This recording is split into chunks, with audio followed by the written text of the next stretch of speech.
All right, Coach. Michelle, I know we can be rolling out. First question for you. Shots are just raining tonight. Yeah. How much does that help you guys when you kind of get that start from 3-point shooting? Yeah. We had them pretty spread out. Thought we were finding open shooters. We made them for that big stretch to build a lead, and then we started missing them. But that's the way it goes when you shoot threes. And it's been our identity. Where we're able to get 29's a lot of threes, but shooting that well. We've got some good shooters, and we've spread people out. And obviously, K-Mac did the most damage today. What was it like seeing AP in Atlanta? Just fresh start, everything like that. Just rotation. I don't think about other teams' players. I think about my team's players. So I mean, say that that's your identity. What was it more of the matchup tonight, as far as No. Alicia Gray's a really good defender. I thought it was us finding ways to play behind a ball screen and their ball screen defense. We've been working on that, and to be honest with you, the last 2 games we finally have found ourselves in that way. First few games we were a little sticky, we were a little hesitant. We weren't seeking the paint as much, and so I think we just moved it. We're trusting each other, and when you're open, you shoot it. And we were fortunate to make some tonight. Can you speak about the defense? Our defense or their defense? Yeah. Once you started hitting the threes, then you started got set. Yeah.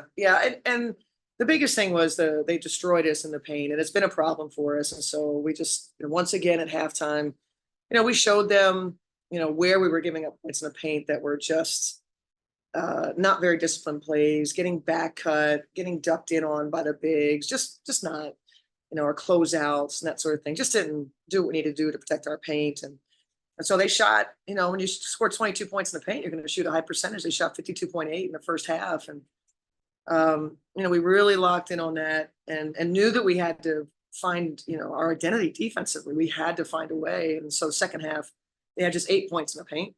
And that correlates to a 37.5 second half field goal percentage. So getting that done. Now, both teams were scoring in the first half. So it's not like we weren't scoring. We were just scoring a little differently. So both teams were scoring, and we just knew that at some point to break that, you couldn't just keep trading baskets to win the game. You had to get separation, and the defense was going to be our path. What's working so well for you this season? She's a great player. That works well for her. She's just so versatile. Saw tonight that she spent a lot of time working on her 3-ball, so it's good to see her knock a few down. She's just got great footwork. She doesn't make the same move twice. She's got this touch from 10 feet, so she doesn't always have to be on the block. Doesn't stop moving. She's just really dependable and trustworthy. Can you speak more on just the movement on the offense? I mean, you spoke about a little bit, but yeah, patient, moving around. Yeah, I mean, it's Atlanta's defense is physical and hard to play against. And really, obviously, as they were getting more and more desperate in the game, it got harder and harder for us. So the defense for them was physical. We had to find ways quick out. If they were going to put 2 on the ball, we had to get out, and we had to. We had to be physically, mentally tough is what we said. And we had to play with physical toughness. And when you went to the paint, you can't go in there and be narrow and feeble. You had to go wide and strong and just own your space and get clobbered, because that's what it takes in this league to get a foul call. And so I thought that we found our way with that as well. Now pivot to the Zoom, starting off with Kent. Hey, I mean, you've seen Caleb get hot before, but yeah. I mean, when you're watching a player just on a heater like that, I mean, just how much fun is it just to watch? I mean, she made her first 9 shots, her first 6 threes. Yeah. I mean, this was a career high for her with the Lynx and matched her career high. Have you seen her play better? I've seen her shoot it better. Probably not. I mean, we've been together since 2021, so I don't. I hope maybe there was another performance. It's what I remember. But I think the most impressive thing is she's the first player in league history, and this is just crazy for her position. First player in league history to score more than 30 points, shooting better than 80% from the field, 100% from the foul line, making 6 or more threes or making 5 or more free throw attempts. So that stat line is first in league history. And so we needed it. She moved into 36 all time, with 4,335 points, 10th in franchise point scores. So just a really impressive night, and we needed it. We needed it to kind of play off of our defense and try to get some separation. And I think it's a team that understands that we play off of each other, and if Fee's getting a lot of attention, if our roller's getting a lot of attention, how to play behind it. Giving yourself up in a ball screen. Courtney Williams is in a new life of running a point guard spot and getting trapped, and she has to help us get out of the thing, and she did. I mean, she early on pocket passing, and bigs were making great pick and roll decisions, and so just the trust that they all have, and it was K-Mac's night big time for us, and we're really happy for her. And Smith, she's just been amazing from 3 to start this season. Yeah. And she doesn't take any bad ones, but for some reason teams still think that she's not going to hit them. It's hard. It's the easiest position to get threes off in. You're playing with Nafisa. It's the easiest position to get the 3 ball. Because you have to do so much rotating and pick and roll. And so oftentimes, that's why you say when you have a 4 that can shoot the ball, 4 or 5, whatever you want to call her, that's utopia. And for her, not only is she be able to shoot it, but we put the ball in her hands to be playmaker as well. So we liked what she was doing. We got to clean up her fouling. But yeah, we agree. Lamb was another good night for her. And the last one for me, I know you said after the Connecticut game that you probably played well enough to win. You didn't, but yet you played 3 games in 4 nights. You win 2 of them. You're 4-1. Probably not a surprise necessarily to you, perhaps around the league a little bit, but can you just talk about how proud you are of the team having turned in 3 performances like this in 4 nights? Yeah, I mean, proud of them for sure. I think if you asked all of them, this was built in training camp. The immediate trust and chemistry that they have, belief in each other, playing with and for each other. Sometimes it takes some time to build. This group got it right away. Everybody, kind of lives in there. We call it their 1 or 2. Do what you do well. Don't play outside of yourself. Do the thing you do best, and then the thing you do second best. Then just move on if it's not there. They've really bought into that. They've bought into the defensive side. Defense has put us in position to win every game that we've played in. And so, yeah, the threes are fun and all that, but make no mistake about it. Defense is the reason why we're sitting here in decent shape and getting off to, a great start.